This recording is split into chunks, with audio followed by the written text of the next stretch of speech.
Alright, real quick before we get into today's video, these two trucks right here is going to be at Southeastern Truck Nationals this weekend, July 7th and 8th, Wilson County Fairgrounds. Yep, we're going to have these two up there like you said. It's our 84 LS swapped GMC truck. You'll see the video on it here in just a second. And nobody's seen this one yet. Top secret. On the videos. This is an 87 short bed. It's also LS swap, but you'll see more of it up there if you're at the show. So we just want to get this out there before we yeah, just let everybody know we're going to be there. Like I said, this is one of our latest builds, little mini build here. Not too much in depth on it, but yeah, if you're up there, just come look at it. Swing by, trucks, say what's up, you know. You know, we plan on being up there all weekend, so yeah, if you see us, walk over, yeah, come say what's up. Yep. Be a good time. Yep. So we're just gonna throw that in here real quick. Maybe throw a flyer up here of the show, you know. Yeah, so we're gonna jump back in the video of that truck and get started with that. Alright, so we're back today. It's a much awaited video, especially for us on this. This has been in the process, well, ever since we got this truck 2.5 years ago. This was always the plan on this. Just everything finally worked out and it happened. And it's all coming together. It's came together. It's, you know, it's took us longer than we thought it would, but you know, the wait was worth it. It was worth it, definitely. So anyway, if you're not familiar with this truck, it's our 84 GMC Sierra. As far as the truck itself, very solid truck. Extremely solid. Yeah, there's no rust anywhere in it we found. It's got some door dings in it here and there. The hood may have some hail damage on it. Somebody also may have jumped on it, looks like at one point. The roof, it's nothing major. I mean, it don't help it that it's black either. It's going to show everything on it. So as you've seen in our last video on this truck, we was ripping the motor out. We got the firewall, inner fenders painted on the inside under the hood. And the last y'all seen, it was loaded up on the trailer, just getting drug out of here basically. So now it's back. It's basically in the state it was before we tore it down that video. We got the interior back in it. It's running, driving fine. Got the rocket racing wheels back on it. So yeah, I mean, it's. So as far as our problems for this thing, I'm not going to get into it too deep because we've got 3 other videos on this truck, especially the last one. Just watch the video, you'll realize how just messed up this thing was. Yeah, so if you hadn't, go back and watch it. And basically, long story short, we got this truck. It had an LS put in it. It was just threw in there. I mean, we drove it for a 1.5 years. It finally gave us a problem. So instead of just patching it up and fixing it, we just pulled the whole thing out this past winter. And like I said, here in a second, when we open the hood, you'll be able to tell. There's a small difference between what it was. A small difference. Yeah. So, yeah, with that, before we get into that though, we're going to answer this question right here, because like the most question thing I think we get on everything is about these wheels and tires on this truck. It's like every other day we're getting a question to ask about these wheels at some point, it feels like. But these are rocket racing wheels. They're both 20s. The front's a 20 by 8.5. Back spacing is, I believe it's 5-inch back space in the front. The rear is a 20 by 10 with a 4.5 back spacing.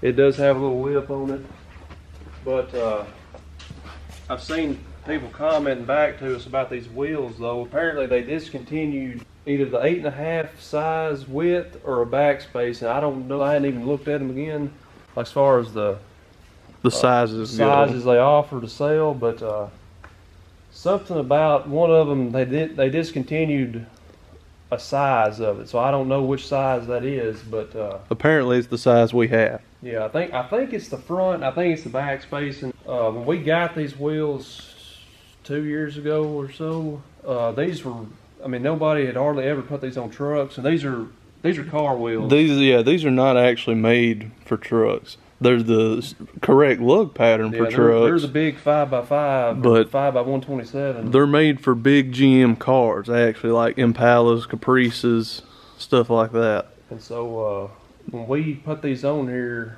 it was when Rocket Racing still fully owned the company, and now Holly owns the company. And I think they went in there and changed some stuff. So that's, but like we were saying, these are not actually truck wheels. So they're making them now more for trucks, I do believe, but what I'm getting at here is the hub on the trucks is bigger than the hub is on the cars. So you've got to do a little modification to your hubs to get these wheels to fit on here. Which, when we bought them, I don't know, they may have fixed that. Yeah, I don't know. Holly may have fixed that when they purchased the company. I'm really not sure. But see, at first, we did run like a 1/4-inch spacer on these wheels that will work up front, but I just didn't want to run a spacer, so we had the hub itself, the end of it milled down so that thing slides completely on it. So I just wanted to say that now, because we get that question a lot about these wheels. So back to the truck itself now. While you're watching this video for this motor, I guess the only thing left to do is just let them see it. And that grill too. Oh yeah, we also redone the grill. I don't know if they seen that in the last video on this truck or not. Either way, we redone the grill because it wasn't, well, this truck basically quit on us about this time last year, last summer. Just a little bit over a year ago.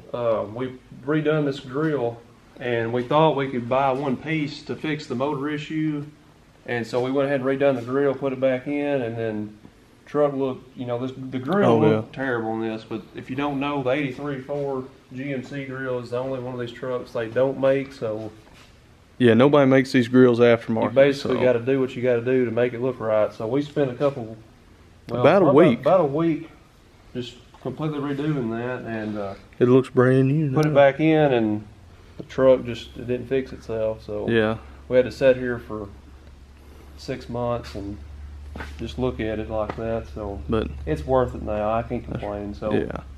Anyway, it's well. Before we get into this, we'll throw some pictures, videos, whatever, from the last video or whatever of what this used to look like. Just take that into just for reference. Just to take that into account, because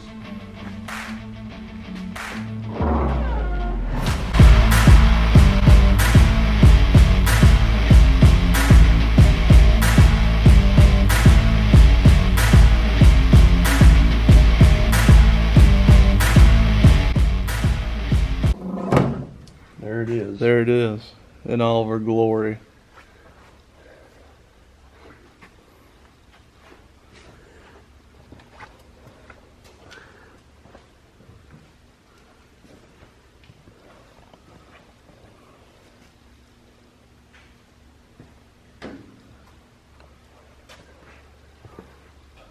this is a 5.3 out of a 0405 Yukon XL, something like that.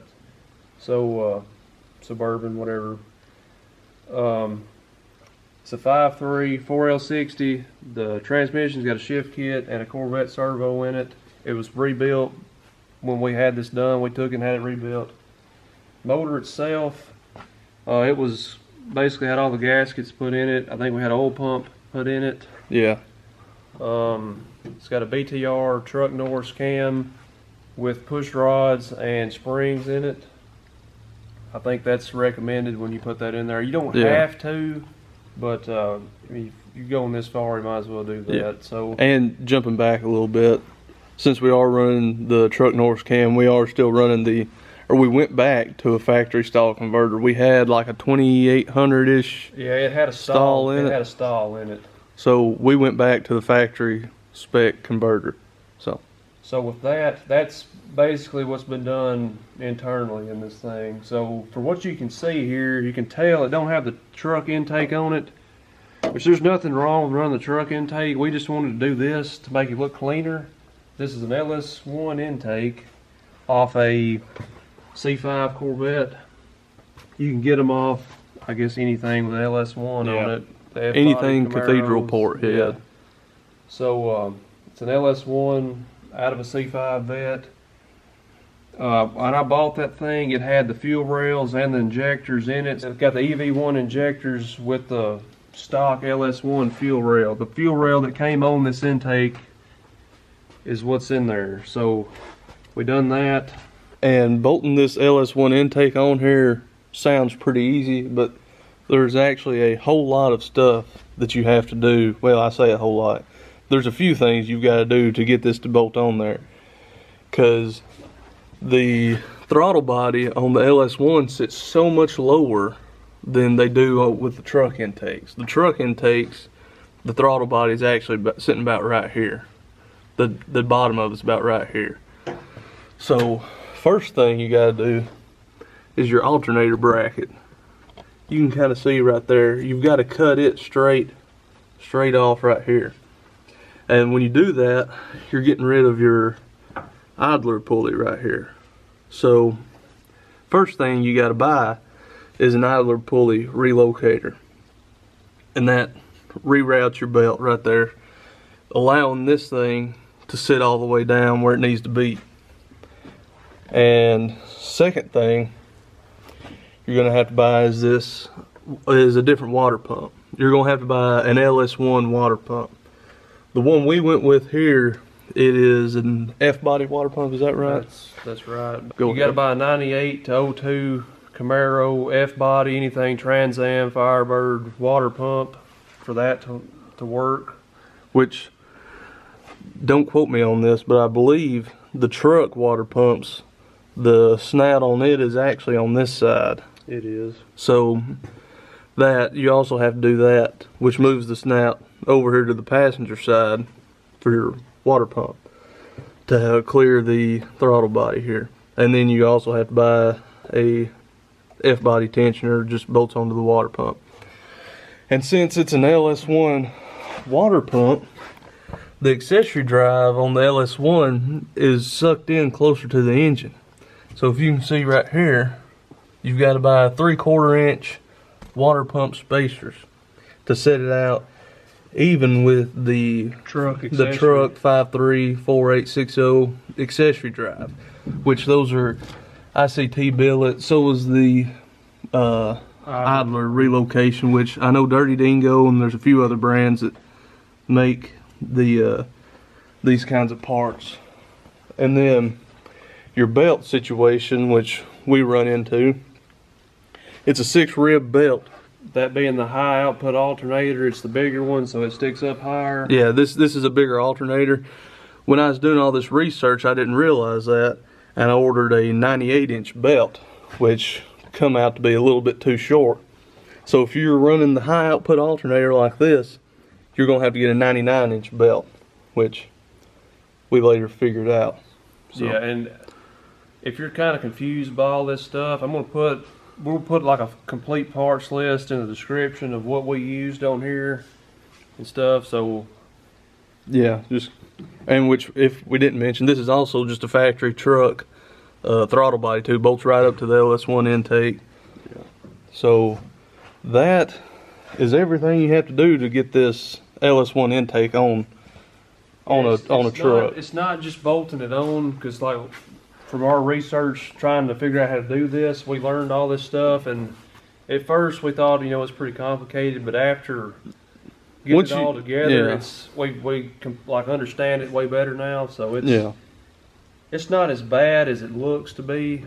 I wouldn't. I can't say because we didn't put all this in here. So yeah, we'll get to that later on too. As far as the radiator, all that, it's a cold case radiator. This is an LS style radiator, which it has both the.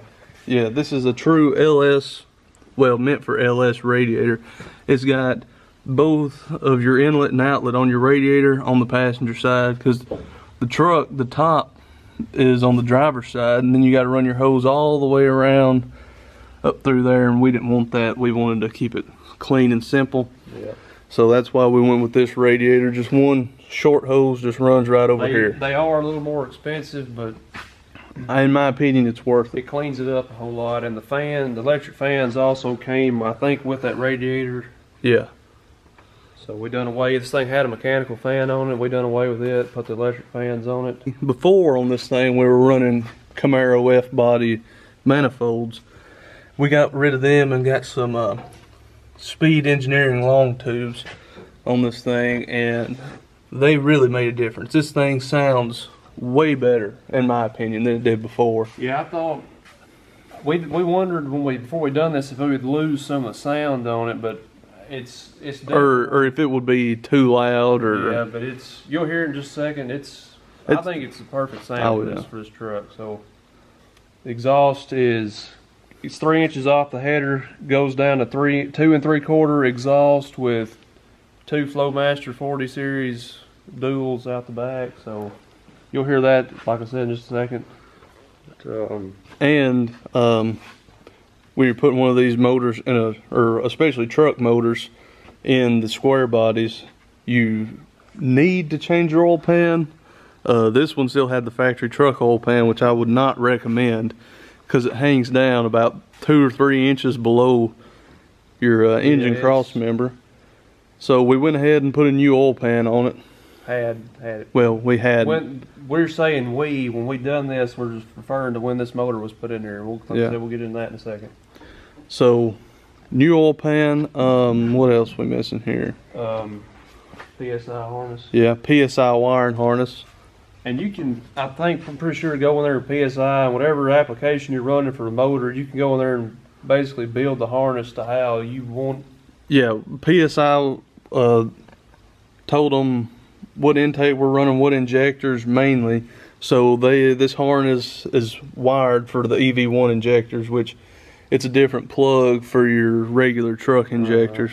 So we got all the EV1 plugs on there. You tell them what throttle body you're running. They've got the plug for a truck throttle body or an LS3 throttle body. All kinds of stuff, and it's just plugs right in. Yep. Oh, we also got this sweet billet oil cap from Little Shop. Yeah, you got a billet one somewhere too. Yeah, just a raw billet. That one's anodized black, which kind of flowed with this. But yeah, it's right here in front of you. Right here, exactly right in front of me. Speaking of Little Shop, we know we're trying to get the brakes on there. This is off topic, but we finally have tracked down all the fittings we need to go from our level 7 brake line kit to our Little Shop Willwood 4-wheel disc conversion. So that'll be going on hopefully sometime soon. Another part, it has a tubular transmission cross member in it.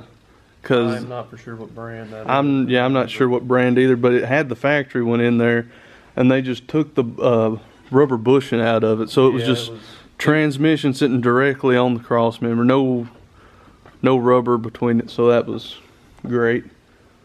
Drive shaft the drive shaft had to be cut too. Yeah, it was shortened just a little bit. I don't know exactly how much, because I think what we've been told, like every one of these trucks, some of them you have to do them, some of them you don't. Every truck's different.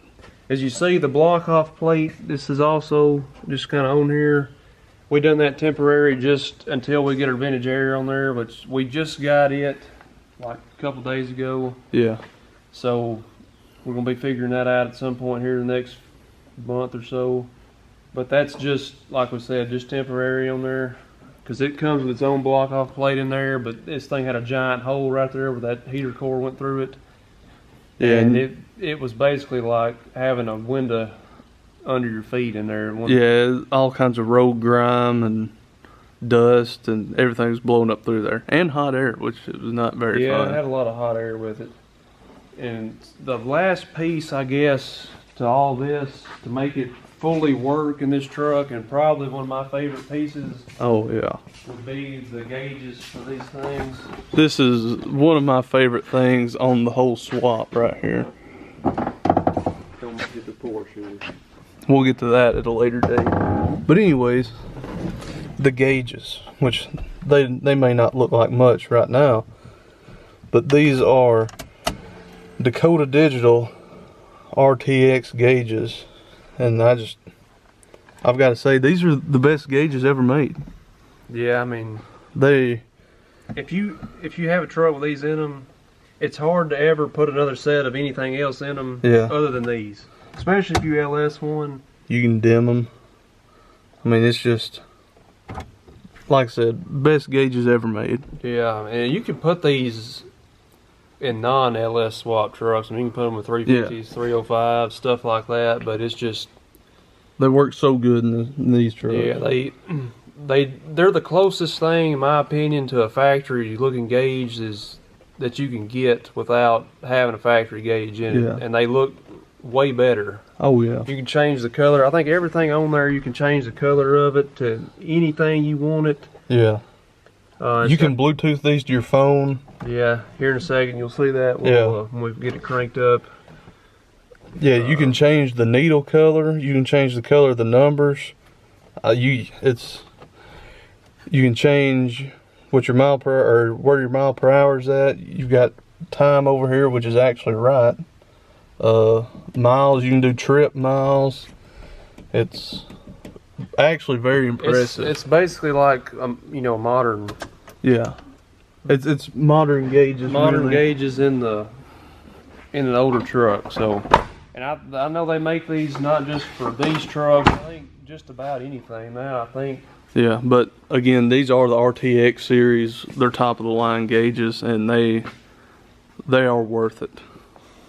They have a small price on them, but like you said, Yeah, but get them, you're gonna have to wait on them. We did. We had to wait like 4 months on them, but yeah, like we said, it was worth it. Looking at it now, so. All right, so like we mentioned earlier, we were referring to we when we swapped this. When, like I said, it wasn't really we.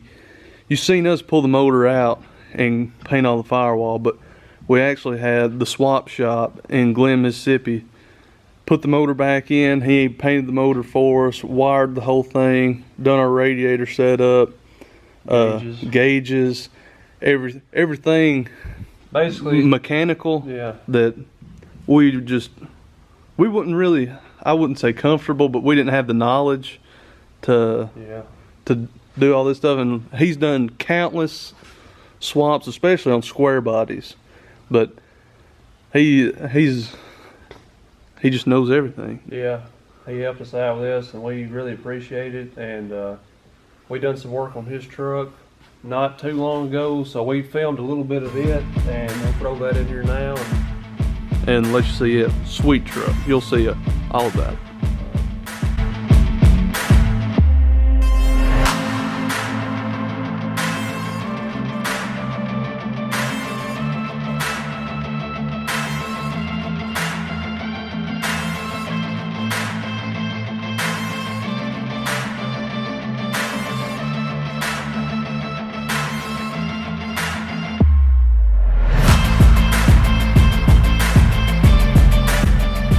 Alright, so this is that truck we mentioned that we done some work on here recently, so yeah. We'll give a quick rundown here of what we done, and came in here, looked exactly like it did now, other than it was not shiny. Yeah. So pretty much what we done, and we'll throw pictures up. I've got pictures of it. Thing come in here, obviously got great patina on it, the whole thing. Yeah. Never been painted on other than the 2 spots that we'll show you here in a second. 3 or 4. Well, technically. We'll show you. It wasn't painted on until it got here. Anyway, factory paint. I don't know exactly where this truck came from. Somewhere up north, I know that. Yeah, so which for being from up in the northern states, extremely solid. Yeah, I mean, all it's got really surface rust. Had 2 small rust places back of the bed. Like I said, we'll get to that in a second. But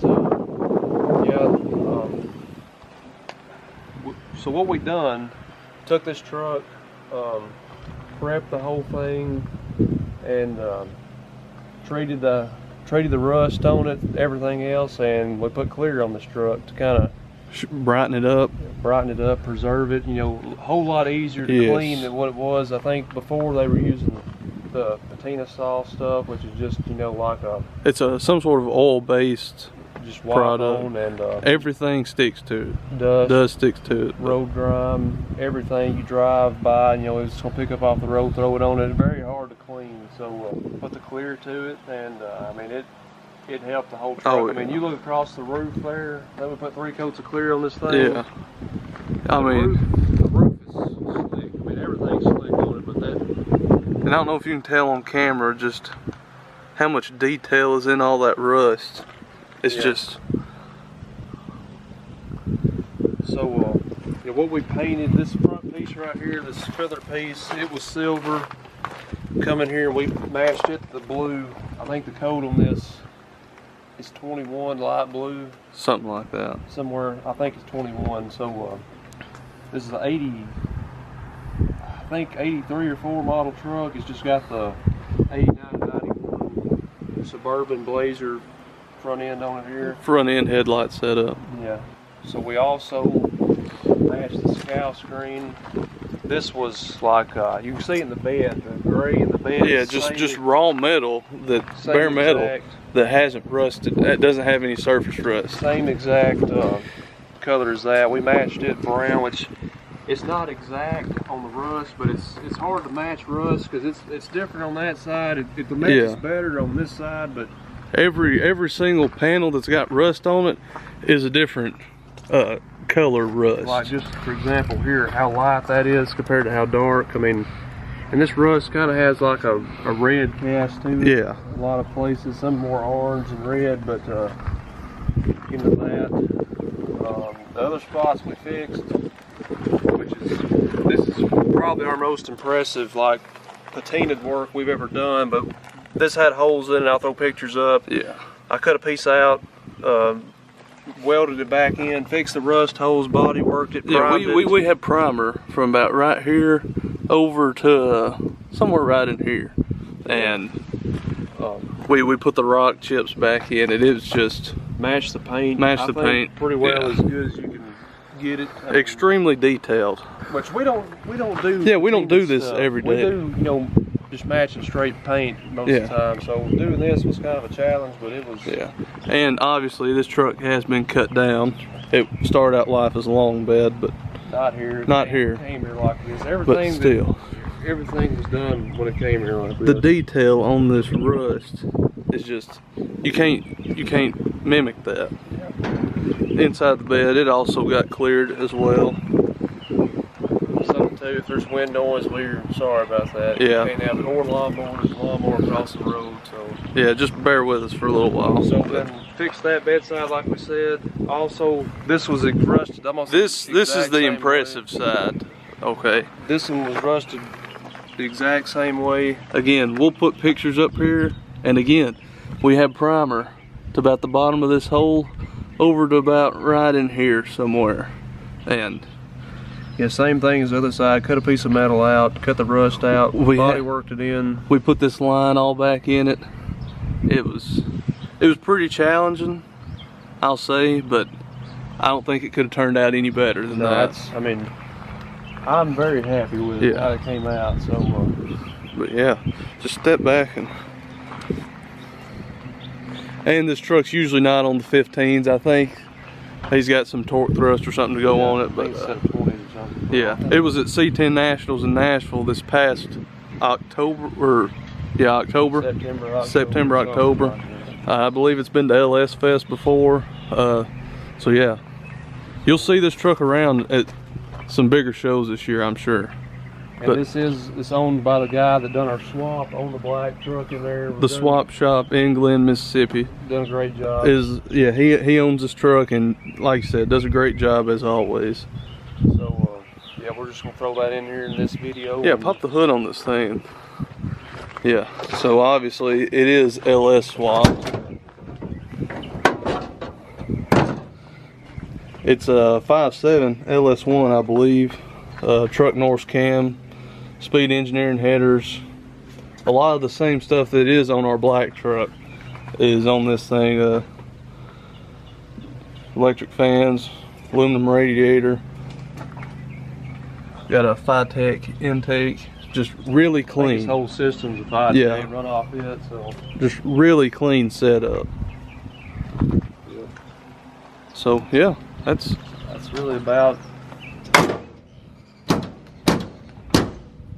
We also put hinges on this truck. yeah, upper door hinges.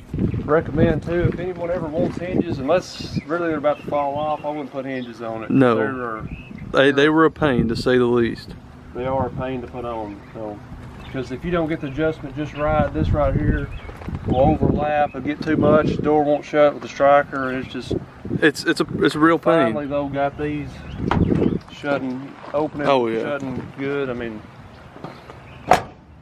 yeah, like they're like probably just as good, if not better, than it was brand new. Yep. Like I said, we're just gonna throw this in here. Just kind of that patina on that door. Like we said, the swap shop, Glen, Mississippi done this. Yeah, crank it up. Let them hear it. Believe MagnaFlow's on this thing, is that right?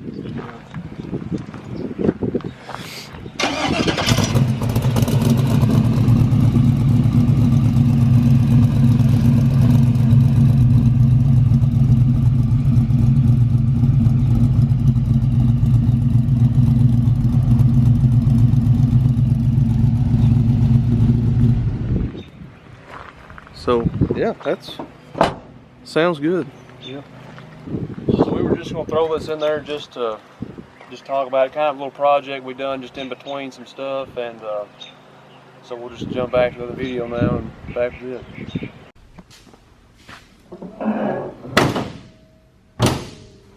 Well, I guess there's only one thing left to do, and that's fire this thing up.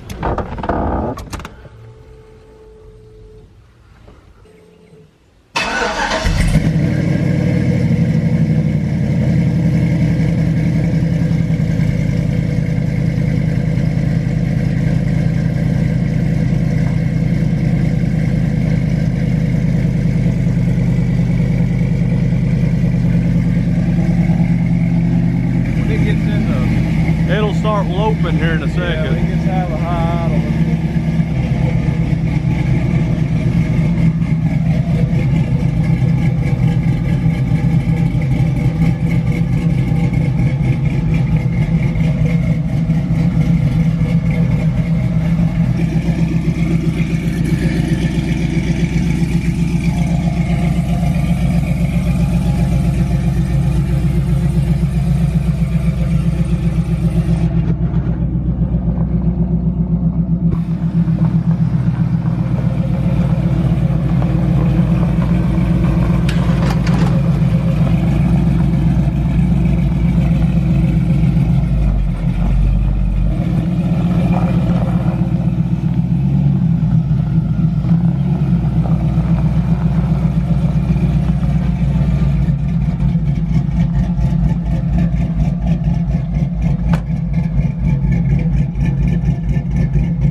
That Truck Norris cam, son. Yeah, it's I actually think that is a more aggressive cam than what was in it. I think Yeah, we were told wrong on the, because normally BTR cams have markings on them of what they are. When the cam was pulled out of this 5.3, it had 0 markings at all on it. So we're guessing it was a custom grind, probably. We don't know what it was, but I think we were told it was a stage 3 BTR, but I think it was smaller than this, and they had a converter with it. It really didn't need a converter with it. So. Yeah, but this sounds and drives way better. Way better. So the only thing left to do, I guess, is we're gonna drive this thing a little bit. And let her eat. Yeah, you see it like that.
what these gauges look like going down the road here. Just does have a check engine light on there. I don't remember what that's from. It's something we're working on a truck. It's got the same thing. It's got the check engine light. Something about you have to buy a bulb or some sort of module or something. Turn that off. I don't know. We're not gonna worry about it. So, but yeah, that's. But yeah, making sure our GoPro hadn't fell off either. Yeah. So, I mean, the truck runs and drives great. I mean, way better than it used to. Yeah, actually, I don't even know what to say. I know one thing. It's hot in here. It is hot in here. It's very manageable with the windows down, but right now no airflow. No airflow. It's pretty rough. Yeah, which, like we said, vintage air at some point is going to be going on, but I don't know. It's hot. It is hot. We're gonna go back to the shop and make this turn here. Maybe our camera won't fall off. Oh, maybe not.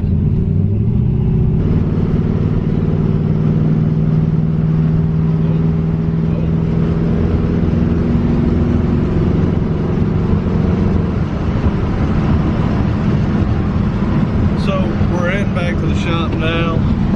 Get these windows rolled back down and we'll see you there.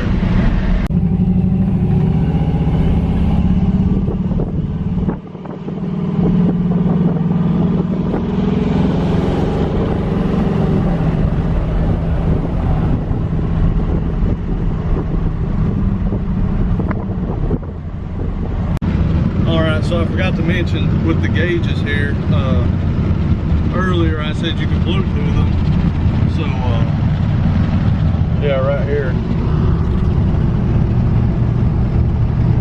If it'll focus, you got your speed, water temp, voltage, oil pressure, all that kind of stuff, which is really cool. And then you go in here to the setup, you can change the color, all that kind of stuff. There's just so many different things you can do with these gauges, but you can just Bluetooth your phone. This thing's running 164, extremely cool right now, which is good. And I have noticed this truck tends to run, it usually stays under 180. So got good oil pressure, volts, 56% fuel. It's just so cool what you can do with these gauges. And so it can be idling, you know, in a parking lot, and you'd be halfway across it and still pull that up. Yeah, which the truck has to be running to get all that anyway. Or it has to be keyed on. It don't actually have to be running. You just got to have the ignition on. So we're back here at the shop, and we just realized we haven't even revved this thing up and let y'all hear it any. So we're fixing to put her on the chip, I guess. Put her in the red. Hold her to the limiter, I reckon, here. So I'll get out and let y'all hear that.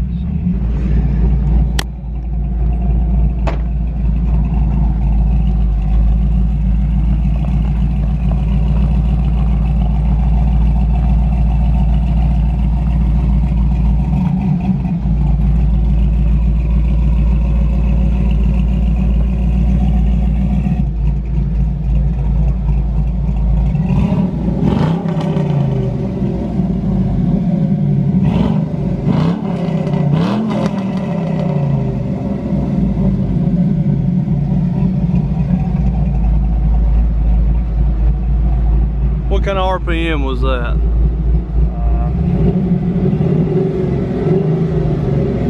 It was around 4. This thing sounds like a Corvette. Just like I said, about $4 grand, but it does sound, in my opinion, it does sound good. Some of y'all may not like it, but it is a little more raspier than what we thought it would be, though. Yeah, it's which I'm not complaining. no, I'm not complaining either. I think before it sounded a little deeper. Now it sounds more like a Vet. Yeah. Like a little more raspy. Before, you could, at idle, it was actually louder than when you revved it up. When you revved it up, this thing kind of got quieter, which Yeah. I don't know, but now it's complete opposite now. oh yeah, this thing sounds so good. Yeah, I'm very pleased. Very, yeah. So, all right. So that's basically it. This is where we're at on the truck today, and really what you could expect next on this truck. Well, we're probably gonna do the brakes first. Yeah. Probably do the brakes, 4-wheel disc, wheel woods, and then we'll probably do the vintage air and get it all dialed in. So yeah, but after that, this truck will. I mean, that's really it'll be about done. Yeah, that's really about. Now, I mean, that's about it on the truck, really. So we plan to have the brakes on. I know we've had them brakes for a while now, and never had the time. Then we start trying to go put them together. Need some fittings we don't have, so we finally get all that stuff together. Yeah. And then we were going to try to put them on now, but I think at this point we're just going to wait till after Southeastern Truck Nationals, which is July 8th and 9th. This truck, we're planning on having this truck up here as well as another truck you haven't seen yet. That we also haven't started on yet. Have not started, but so the really for the other truck to make it to have both of them up there, we're going to have to just not touch this, and this is going to have to go like it is, which yeah. I'm fine with, because I can live without air in it for yeah. a 3-hour trip. So for this time, you know, this time now, yeah, we'll be uncomfortable, but there's just no way we can have the air or the brakes on it by then. we could, but the other truck wouldn't be done. Yeah, but so, the other truck wouldn't get done. For the fact that we're going to take 2 up there and drive around, so yeah, we're going to have to put this in the side. We're going to have to make a small sacrifice, but it'll be all right. Yeah, it'll be worth it. So. But yeah, that's really, it's about to wrap this one up. You know, we appreciate if you watch all the videos in this truck. This is the 4th one. So the other 2 videos we may do, I don't know if we'll do one out of the brakes and the air or what, but it'll this won't be the last time you see this truck. Oh no, for sure. No, So it ain't going nowhere. And if y'all haven't seen the other 3 videos on this truck, go back and watch them. You know, because we tell more about the history of the truck and how we got it and all that kind of stuff. So, and check out our other videos too. So we'll be rolling some more videos out here in the next few weeks. Hopefully, the other truck we're taking up to Nashville this year, we should have at least one out of it. Yeah. For it to be up there. So. Be on the lookout for it. We're actually about to start filming that video right now. So. Yeah. If you're at Southeastern Truck Nationals this year, be looking for us. Yep. So come see what's up. We plan on being there. So. We've got some pretty good videos planned out, I think. So, like I said, watch out for them, and we're gonna start this other truck. We got a lot of stuff to do, and not a lot of time to do it. Short time, but we're starting earlier this year than we did last year, so can't complain too much. You know, a couple days, few weeks, something like that. So, anyway, with that, we're gonna wrap it up on this truck. This is just probably my favorite truck we've got right now. I know it's the most fun one to drive. Most definitely. So with that, we'll see you in the next one.